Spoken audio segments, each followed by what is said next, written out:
what if I just figured something out about myself on your show? I love it.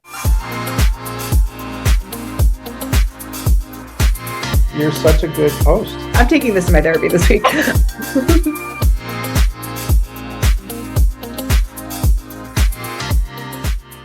Today's guest is an amazing singer-songwriter. Please help me welcome Bo Baskoro. How's it going? Oh, good to see you. Good to see you. Thank you for having me. Of course. So on Behind the Resume, we always start by talking about how we met, and we met approximately 2 seconds ago. What are you talking about? You don't remember me babysitting you back when you were like, right. Butterbean? I do have to say, you do look very familiar. Really? Oh, yeah. I don't know if it's just a familiar face or there may be some, we'll discover through your story if we have crossed paths. I wouldn't be surprised. I wouldn't be surprised either, but I feel like every time that does end up happening, it probably has to do with either like characteristic or like personality. Like right. There's something familiar about you, and I like it, and I don't remember where it's from. Yeah. So. Well, yeah, welcome to Behind the Resume. I'm so happy to have you, and let's just dive in from the beginning. Where are you from? I am from Portland, Oregon. Amazing. And do you have any siblings? Yeah, I have one sibling well, I guess I have a sibling and a sibling-in-law. When someone asks if I have siblings, do you include the in-law with that? Well, that's the show, folks. Thanks so much for joining us. I guess so. You have a sister? Yes, I have a sister in Portland, Oregon. Well, actually, she's in Texas now, but we're from Portland, Oregon, where the city never sees the sun, but we've got great company. What were you like as a kid? I was really emotional. And nothing's changed. No, I think that Profession, right? An artist. Yeah, well, I was super imaginative. I was always playing outside, and I grew up with my grandparents, and so they lived in this house that had like a huge field out in the back. And so I spent most of my time in like there were like these ditches in that area around the field that surrounded the field. And I spent most of my time playing with the kids in the neighborhood in that dirt, like playing Power Rangers or Dinosaur or something like that. And just being creative has always been a part of my life. I guess I'm really lucky that I still get to be creative. Did your grandparents raise you? My grandparents helped raise me. My mom, it was just my mom, my sister, and I. We didn't have a dad. And so most of the time she was working. And while she was working, my grandma was taking care of us, or grandma or grandpa was taking care of us. So who was your music influence? That is a really good question. I just posted something on TikTok about this. My mom was a pianist. And so when we were kids, she would play piano to help us fall asleep, which thinking back on that is just like, I remember every single time she didn't do it, something felt wrong about my sleep schedule. Yeah, it's such a sweet thing to do. And she was like the musician in the family. Her brothers were all musical in one way or another. That really didn't affect me, though. That wasn't what got me into music. That just happened to be part of the thing. Like everyone in the family was like a hobbyist with music. I didn't really think about music or like give much thought to music until later on in my life. Oh, wow. So you say as a kid you were emotional. How then did you channel those emotions? I cried a lot. It was kind of hard for me because I think the time period growing up that I grew up in, a lot of it was like keep your emotions down and kind of like push things down, because we need to, especially being in a family without a dad, that gets at that time period, especially kind of looked differently, or it wasn't a good look. And so there was a lot of pressure on my mom. And so the whole family felt like we needed to look like we were a stable, functional family, even if we didn't have a dad. And so a lot of times I just had to push it down, but that wasn't really sustainable, or it never is sustainable or constructive for my sister or I. What really got me to channel my emotions was playing pretend. A big one was I got introduced to anime when I was younger. So I grew up on anime and comic books. Those were my passions. And so I just always pretended that I was in those scenarios. And whatever what was bubbling up inside of me, I just played it out in in make believe and stuff. Yeah. But after that, I started getting into martial arts, and I grew up doing martial arts. And so I think that was the biggest way I was able to not only channel, but just manage my emotions. Mhm. I think. It's wonderful that you had a healthy escape, or because it could have totally not been something like somewhat of a constructive conduit to Right. manage my emotions. Did you go to traditional school? Yeah, I went to public school. And then I was also raised, it was a pretty conservative family. And so I was raised in a church for a long time too. And Was there a lot of music in the church?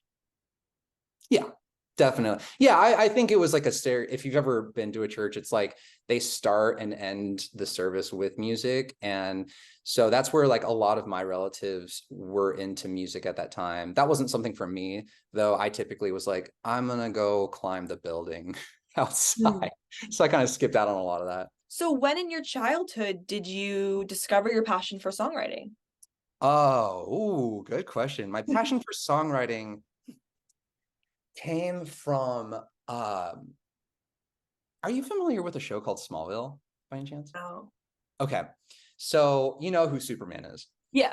There was this show on the CW called Smallville, and it was the story of the young Clark Kent. So before he became Superman. Oh. Before I started doing music, I was pursuing martial arts. I was in Korea, and I got to do a tour where I was training with some grandmasters in Korea. How old are you?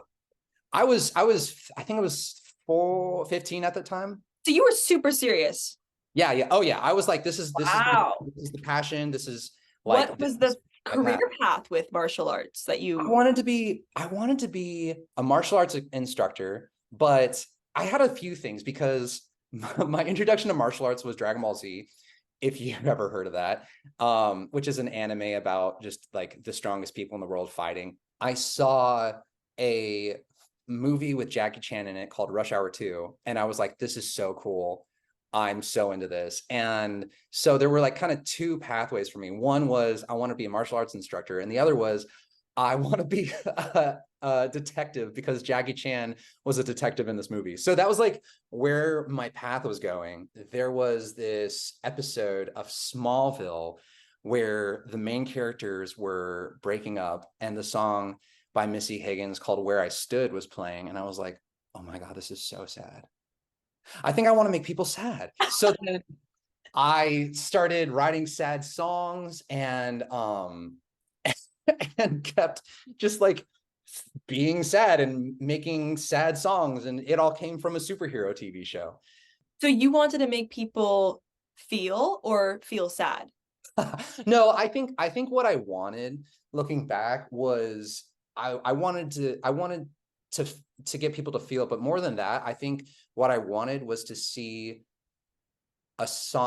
create a song that helped create a moment in a project like that scene in Smallville. I wanted to help create something like that to get someone to feel the way I felt watching that episode. And I mean, it's so crazy how you could be watching such a heart-wrenching scene, and when music's added to it, you could take the music away and it just doesn't have the same effect as if you were to have that music in there. And yeah, so I've always written, and I've always listened to music in the eyes of, or the perspective of it being a part of something bigger, like a scene, or like in a movie or in a trailer. One of my favorite things is just watching trailers, because the music in that and like what it does to get people to feel excited about something is so exciting for me. Well, I was going to ask, growing up, especially when you were, dealing with different challenges or emotions, were there artists and were there songs that really brought you comfort? Yeah, in like a commiserating way. I had a few. I mean, everyone has their like, these are my songs for like my gym mix, or like I need to feel good about myself, or I feel terrible right now and I need something to commiserate with. And this does age me. So the one song that always was like my head against the window on a rainy day song was called My Immortal by Evanescence. If you've heard of Evanescence. I will look it up. How old are you? 21. Okay, this makes total sense now, because yes, Evanescence is like part of the When We Were Young vibe. It was a radio song, but it was like a 4-minute piano song, and at the end came like a full band and stuff. But it was like it was the most like emo time. Woo. I will certainly look it up after. Please do. Absolutely. What were you like in middle school? Middle school was interesting for me because that was puberty time. So it was a lot of like, suddenly I really needed to fit in. Suddenly I was like needing to fit in, or I needed attention from people, or I needed to know that people liked me. And I felt really, I started feeling kind of something is different about me, and I don't know what it is. You know, it could be a million things, but I was just like, on the other side of that coin, I was also really confident in my decisions. Like, I spiked my hair and bleached it and wore puka shells, and people said it was the worst decision of my life. And I was like, yo, I look fly as hell. I don't know what you're talking about. To have that confidence, I wish I could go back to that. But I was also, the thing was, I was really confident about the things I liked, but I was the only person that liked them, or everyone was like kind of, I felt ostracized because no one else liked it.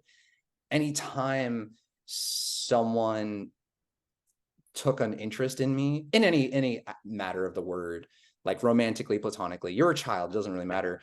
I was like, I will hang on to you and I will do whatever it takes to keep you in my life, because I'm so alone. It was a lot of back and forth between feeling confident in myself, or like feeling confident in the things I like, but also feeling really alone in the things that make me who I am. And those things that made you who you are were martial arts and music? Martial arts, music, video games, just really the imaginative stuff. I was really into that imagination still. I was really into this. There was this video game called Final Fantasy, or is a franchise, and it's still going strong. Some of those games were like, that's how I was like shaping my personality, because I love the main character, and I was like, I like this person, I want to be this person, you know. And I was constantly using my imagination. That's like when people are getting into the things like sports, and you know, they're the things that they become passionate about. And I didn't like any of that. I just kind of wanted to play pretend and play trombone, which was the first instrument I ever learned. Oh, wow. Yep. Isn't it incredible how much media shapes us as human beings?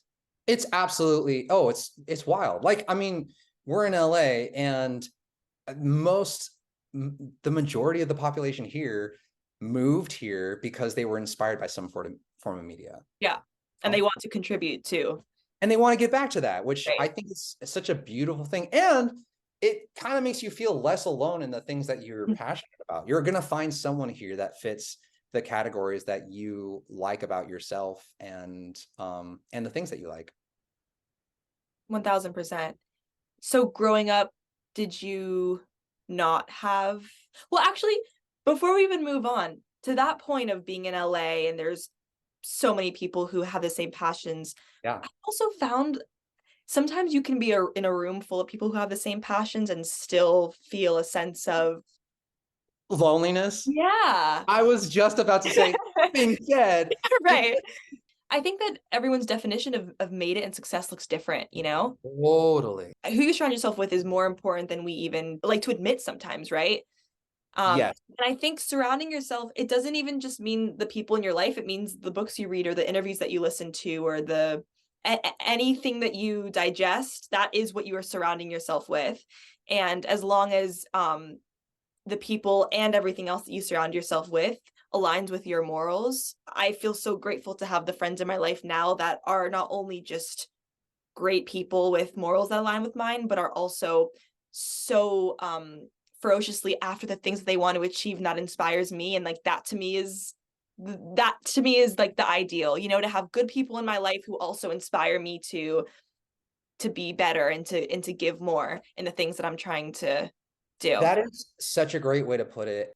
Coming from an environment where people are trying to dim their other people's lights so they could shine brighter, that never works. And you don't shine brighter. You just stay the same. And so now I'm like I said, now I'm with now I'm trying to find, or now I'm spending time with more positive people, and it continues to change my perspective on things again. And it's such a life-giving experience, and really it's so fulfilling. What is your why as an artist? Oh my God, that is I've never been just asked that straightforward like that. As an artist, oh my gosh, I think, why not? I think it's because I think my why is to give back to the same medium that changed my life. The whole inspiration, like we talked about, was to be able to create something that could give back to, or be put into something bigger, to help people feel the way I felt. And I think being able to give back to that medium is like a full circle effect, and something I think that would really, I can look back, if that were to happen, I could look back and feel like I could stop happily if I accomplished that goal, you know? Does that make sense?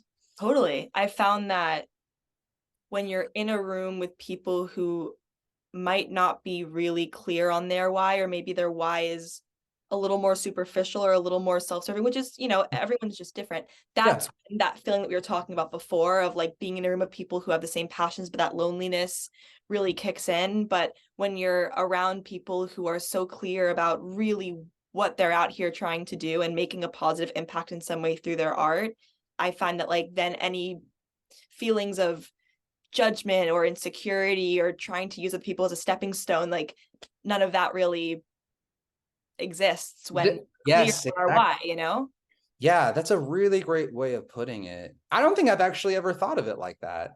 What a perspective. I'm glad. How was high school? Man, I lived a lot of life in high school. I was constantly trying new things because, like, why not? That's kind of the time to do it. But I was always like the quiet, apologetic one. I remember freshman year, everyone was like, why are you all, freshman and sophomore year, always, I was always asked, why are you always so apologetic? Why do you keep apologizing? Stop apologizing. Anytime I said anything. So I was like really insecure, and I felt like I was taking up space. I felt like I was like embarrassing myself. I was afraid of people. I played football my freshman year because I accidentally fell into the team. There was like a summer football camp or something, and my friend was like, will you please join so we can like play together? So I was like, yeah, I'll do this camp. It's only a week. And then it turned out to be the entire season of football. Oh, wow. So I was like, oh, I'm actually playing the sport. I have a number. I don't even know what my position is. I was like the smallest person in the team. I wasn't interested in those kind of sports, but that's where like the cool people were. And I wanted to be cool. I wanted to be accepted by people. But it was hard because all my interests just did not align with anyone else's. Growing up, my sister and I didn't get along. We were kind of rowdy. And at that point too, it was kind of interesting because I was told there were a few people in my mom's circles who kept saying that like these terrible things keep happening, or these bad things, or your son's this way or your daughter's this way because you don't have a father, they don't have a father. And so that put a lot more pressure on the family and my mom. And so there was a lot of not animosity, but there was just like a lot of tension in the family. And so still having to stay with my grandparents and stuff, it was kind of, I don't know, it was kind of like there's a lot of angst inside, but I can't get it out, so I kind of have to keep it down. My mom didn't like the people I was hanging out with. I was spending time with the people in my martial arts class or school, but they were all kind of like delinquents. I was always getting criticized, or she was always trying to keep me from spending time with people outside of a church, because she felt like I needed that in order to not be a go to prison. That was, middle end of high school is when I suddenly was like, I came back from Korea, and then I watched an episode of Smallville and was like, songwriting sounds fun. And then my life totally changed. Like I joined a theater class, which was something I never thought I would do. And then kind of broke out of my social shell a lot of it, just kind of like became more confident in who I was, because all theater kids are that way, and it kind of brings you out. I think that really changed my perspective on who I was and how acceptable I was or whatever. And What show did you guys do? I was jacking Into the Woods. Oh, cute. Yes. Wow, that's great. Did you ever, or have you ever written songs about your childhood?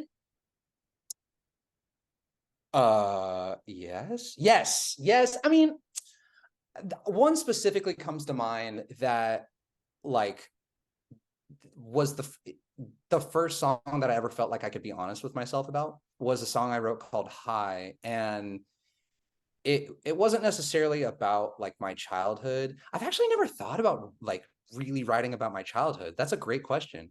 But this song, it really just touched on like, the song basically is just listing off, well, this shit happened and never had a fucking dad. I've always tried to like stay in the lines because all my mom's church friends kept judging the shit out of me, and like all this stuff. Like I've listed stuff throughout my life, but I've never really just like sat down and unloaded my history, which, to be completely honest, I feel like this is my first time doing that. This is kind of like my therapy session. Oh, I love that. I love when anyone compares this conversation to therapy, because that just makes me so that's what I want this to feel like. Really. Well, it's hard because like, especially in settings like this, it's like, okay, for me, like I've grown up feeling, but like I'm taking up someone's time and I want to like give them the right answer. And suddenly they ask me about my childhood and I'm like, I actually have never really thought of that. Let's unpack that.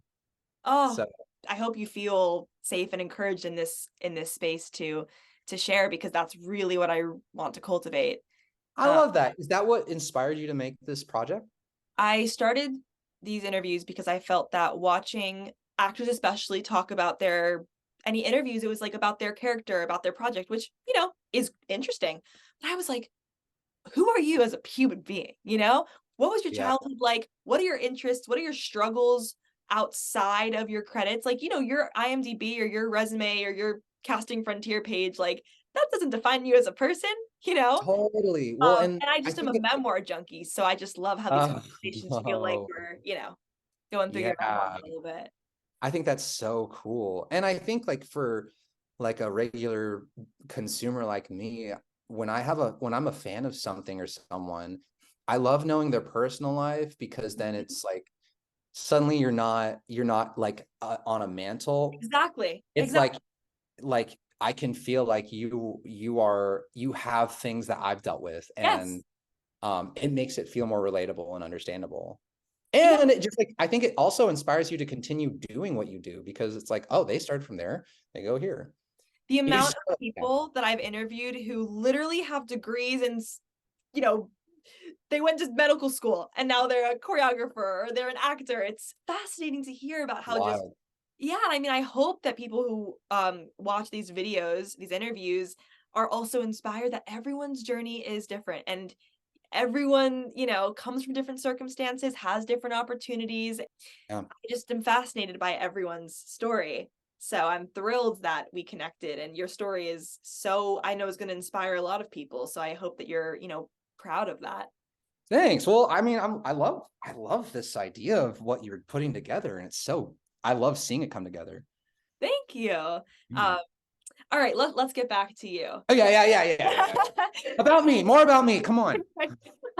Did you go to college?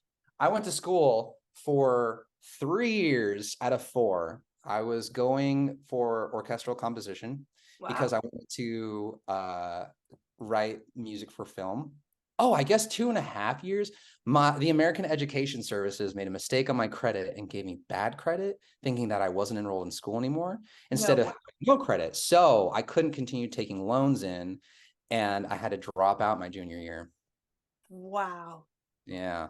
Did you want to leave, or that was a total just mistake? No, I was broken. Like, honestly, what even led me to that school in the first place was kind of unhealthy, but especially at that time, it was like, you have to go to school. You always have to go to college. You need to get that degree. And so it was like, oh, I failed, and then I'm in debt, and Yeah, it feels bad, man. Totally. So how did you pick yourself up from that?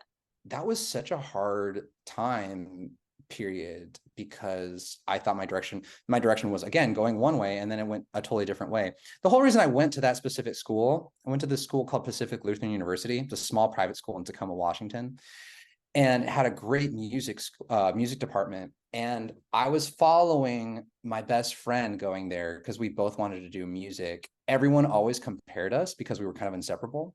The problem with that is everyone compared us in a way where it was like, oh, he's way better than Bo. Oh, he's way more attractive than Bo. He's more talented than Bo. So like, I was like, I have to follow him and I have to be as good as him in order to be accepted, which goes back to I have these interests and I just kind of feel alone and he likes me. So the big abandonment issue thing, I dropped out and was like, well, I don't know what to do anymore. Because like you think that you go to college and then you just suddenly land in your job, which a job in music is not really how it works. Right. Instead, I just ended up working at Guitar Center, and I was really into writing songs, but I just didn't really know what the direction was for me. So I just kind of like was like, I've got plenty of time. I'll just like dink around and like enjoy my life. Well, I've made a lot of great relationships. I learned about who I was. I explored the world. I got to travel. But I kept telling myself that like I'm a songwriter, but I wasn't doing anything. I didn't know how to do anything. So I was just like playing gigs and writing music, but every once in a while. But it wasn't going anywhere, and I wasn't doing anything with it. And were there people who had careers that you wanted to emulate? that's such a good question. At that time period, I'm trying to think of, oh yeah, dude, One Republic. One Republic. I was a huge fan of Ryan Tedder and his songwriting. I mean, he's written like every song in the world. Yeah. It's funny to bring him up. I was just watching an interview of him yesterday. Oh, really? Yeah. On what? I don't remember this channel. I could find it and send it to you, but yeah. Because he was been working with Tate McRae, so I literally was just watching it. Oh, yeah. So funny. It was a few years after college that I was like, okay, I should really try to take this seriously and learn how to really write songs and learn how to produce and learn how to like do this thing. So for a few years, I moved to the border of LA and OC near Whittier.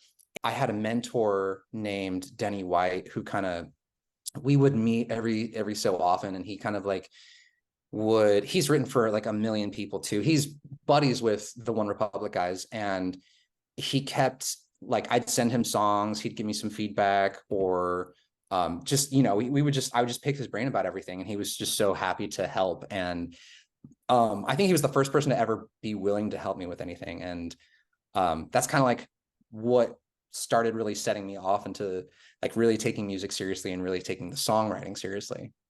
When you were thinking about your career, you wanted to be a singer-songwriter. Like, did you want to write for other people, or you wanted to be the artist? At that point, I didn't know there was an option. I just like, I'm just gonna write songs and hope that the goal was that I would just see my music on TV. I think at the end of the day, that's always been the goal, like to have a song be in a breakup scene on film or TV, because that's like what got me into it. And so I think that was always the goal. But it's funny that you asked that, because I moved back to Oregon because I didn't have any friends here. And I started like I was taking the music seriously up there. And that's when I started making friends with some of the musicians. And it was interesting, anytime I'd ask them what their goal was, it would always be, I want to be singing, or a lot of them were in screamo bands. So it was like, I want to be screaming in front of thousands of people, or like, I want to be famous. For me, it's never been that. It's always been, I just want to see my song in a really emotional scene in film or TV, or hear it on a trailer. And that's kind of like always been the heart behind all the songs I've written, because I've just always kind of like envisioned some cinematic thing happening in these songs. What's the dream show or movie? You know, I'm easy to please because it's like if you made it, you made it. I think that's a great question. I've always just said like a breakup scene in a CW show because it's like I'm envisioning like Grey's Anatomy because they have so many, they always do that. Something like yeah. that. Some sort, you know what would really be cool is like some sort of superhero like coming of age show or something like that. Because that's what I was watching and that's what got me into it. And I feel like that's like it's in the realm of possibilities. I feel like I'm still learning about the real music industry because I came from small town perspectives um I know it's in the realm of possibilities. I just don't know really how to get there as well as some of my friends have, you know. You know what's a cool exercise? Maybe if you watch a show where you would love to have a song and like just write it. And you know what I mean? Like just for the exercise of because if you Totally. were to have the opportunity, that's what we would probably have to do, you know? Totally. And then Totally. I'm good to go.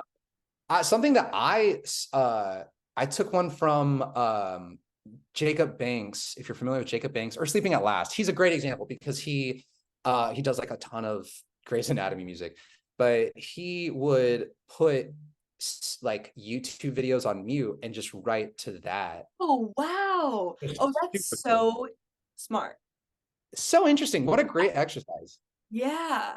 A friend of mine named Cozy, who I did interview on Behind the Resume, she's written a ton for High School Musical, the musical, the series. Her story is just incredible, just the way of how she got that opportunity, which really was about her just like asking for it, essentially. And she's so talented, but it must be just so cool to have your song either sung or in the background of a scene. I remember thinking, what are the other things that like if I died tomorrow, I would regret not trying. Yeah. And the biggest thing was voice acting and acting, and that's just because it just wasn't accessible in Portland, and I didn't know anything about that industry, and so I happened to know someone up in Portland who was an agent. Long story short, I got connected with an agency up there. I was like, I'm just gonna try it. I'm gonna try it because I don't want to regret anything, and I would regret not trying if Yeah. so I give it a shot, and it's been really fun. And yeah, I've been with them for a bit now, and just like exploring it. It's just like it's a fun environment. Yeah. You know? So much. I love the creativity that comes, especially when I audition for like, preschool animation. It's so much fun. So cool. Yeah, definitely. What if you were shit. acting in the scene and your music was playing? That would be wild. That would be wild. Something I'm trying to learn how to do is just be myself unapologetically. I'm still too apologetic, and I want to feel confident. I want to feel comfortable and confident being myself, but also I want to be able to I want to be consistent in creating a environment where people can feel like that too. That's beautiful. It's just been really important to me, and I want to be able to give that to people too. You know, I would hope that I would receive what is given and vice versa. Hopefully it's just reciprocated, I guess. No, I love that. And you have such beautiful energy even through the Zoom screen. So out of the songs that you've written and put out, is there one that just is like the most special or? Yes. Okay. Two. Can I do two? Yeah, of course. Yeah. I have a song called Close Enough that if I ever had an opportunity to reimagine it, I think I would. I think it was perfect how it was, but that song was the first song where I just think a lot of people they write about who's done them wrong, but that's the first song that I kind of like came to the reality that I was in the wrong and I broke someone's heart. And I think it was like the first time I was ever like really honest with myself about my part of heartbreak. There's another song I wrote called Wildfire, and that was the first song that I ever like fully connected with, that even to this when I perform it I still cry. It's about the fear of of not having anyone, or the fear that I'm not good enough, or the pressure of being like consistently feeling like you need to be someone for someone, and if you aren't that person, then you aren't anything. My latest single, which is the acoustic version of The Lonely Nights, that song I think is a very I think that's like the most the picture perfect version of a song I've wanted to, like, having a vision come to life. I think that song is the first song that fully encompassed my vision for Wow. it. Amazing. Yeah. Sorry, you asked for one and I gave you Oh, three. no, I love that. That must be just so satisfying to see that vision really turn into exactly what you wanted. Yeah. I honestly, I think maybe even more than I expected. And is with it being stripped back, I feel like the lyrics, the message just like hits different, and it's more relatable that way. I've always just like focused on big productions, but that's like such a stripped version of something that like is so powerful on its own to me. What's a recent song that has really impacted you in any way? Oh God. Oh man. Okay. That's a really good question. You have been asking such fun questions. Oh, thank you. No, thank you. Um, one of my favorite artists of all time, Jack Antonoff, he has his band's called Bleachers, and he came out with a song called All My Heroes. For any time I've ever just like had that emptiness in my heart where you're like, I feel something, but I can't tell if I'm feeling something. There's something there though. And you just need someone to like tell you how you're feeling and like what that emptiness feels like. For some reason, that song like tears me apart. And it's not even like really that profound of a song, but something about the arrangement and the words just like break my heart. How I take it is I'm gonna be more than the heroes that left you. Huh. You know, when everyone you look up to lets you down, I'll never let you down, basically. I've actually not thought about it. I've just like listened to the words and like taken words from the lyrics and been like, yeah, that connects. I'll be something better. Yes, absolutely. And yeah, it just strikes me, man. Is there a song that you wish you wrote? Oh, oh my God. Have you ever heard of Jack Garrett? Mhm. There's this guy, Jack Garrett. He was like, he kind of like disappeared a little bit recently, but like almost 10 years ago, he came out with a song called Weathered, Mhm. which is just such a beautiful freaking song. And I would argue that or the song All My Heroes, I would Yeah. say those songs, if I could have written a song, definitely. Or Hit Me Baby One More Time by Britney Spears. It's a banger, man. Um, this conversation has been so wonderful. I always end with these last few questions that I really love. If your younger self could see you now, what do you think he'd say? um, I think that he would be confused. I think he'd be confused. No, I think he'd be psyched because I think I'm now I'm embracing the things that I was criticized for. And I think he'd be like, oh, I think he'd be psyched. I think he'd be like, oh, will you make sure to try to audition for something like this? Or like, hey, will you write a song for this kind of TV show? He'd probably also be confused because he thought I'd be married by 20. Funny. Like I said, we grew up in a different kind of community. So everyone's getting married by 18, 20, having kids at 23. Like the one single person in that old group. I feel like I'm thriving. Then, it's all you can do. I always end with this question. It's my favorite question. What do you want your legacy to be? When people think of me, I want that legacy to be that I was kind and never cowardly, and that everyone felt like they were at home whenever they spent time with me. That's beautiful. Thanks. Thank you so much for your time and for Yeah. being so vulnerable. I really appreciate that, and I know that, you know, your story is going to resonate with people who watch. So yeah, thank you for sharing your story. I look forward to hearing more of your music, and I look forward to seeing your music in a breakup scene. Thank you. And This has been so fun. Thank you so much. I just wish you the best in your career. Likewise. Thank you.